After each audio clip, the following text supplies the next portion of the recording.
Hi, my name is Dan, and today I'm refitting this R22 condensing unit using Honeywell Genetron R422D. Safety first, so always wear your leather gloves, your safety glasses, and safety shoes. Disconnect the power supply before starting any work. Before making any changes to the system, we're going to want to record some baseline data. This is a good time to correct any deficiencies in the system. When you're done, record data such as the suction and discharge pressures, the liquid subcooling temperature, the suction superheat temperature, and the motor amps. You can collect more detail if you like, but those are the basic things we'll need later as a comparison with the new Genetron refrigerant. Okay, we've collected our baseline data, corrected any deficiencies in the system. Now we're ready to recover the refrigerant. I've got my recovery machine here that's capable of pulling the refrigerant pressure down below zero, my recovery cylinder, and I've evacuated the system with the vacuum pump so that we are ready to recover the gas now. After we recover the gas, we'll weigh it to see how much we recovered, and we'll use that number to determine how much R422D we'll use later. Please, do not vent refrigerant into the atmosphere. Systems being charged with Genetron R422D use slightly less refrigerant than the R22 charge. This system holds about 6 pounds, so I'm going to multiply that by 0.95 to get my approximate R422D charge. Or I could use the Honeywell R22 Retrofit app to do the calculation for me. On a typical air conditioning system with short lines, you won't need to make any changes or modifications to the mineral oil in the system.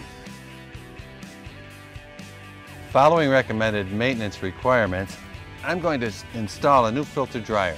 Check with your wholesaler to make sure the filter dryer you're using is compatible with your system. Also, I'm going to replace any elastomer seals in the system, like this Schrader core valve here and the valve cap here. Okay, we finished recovering our R22. Honeywell recommends that we evacuate the system to below 1,000 microns. We cannot adequately do that with only one refrigerant hose hooked to the system. You'll leave air and non-condensables in the system. What we need to do is have both hoses hooked up to the system and use a good electronic vacuum gauge to measure the pressure. You cannot read accurate vacuum using a manifold gauge.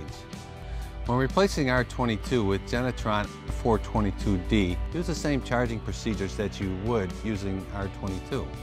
It's important to remember that R422D is a blend, and we need to charge liquid from the cylinder into the system.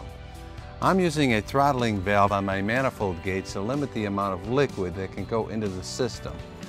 Charging too much liquid into the suction line can damage your compressor.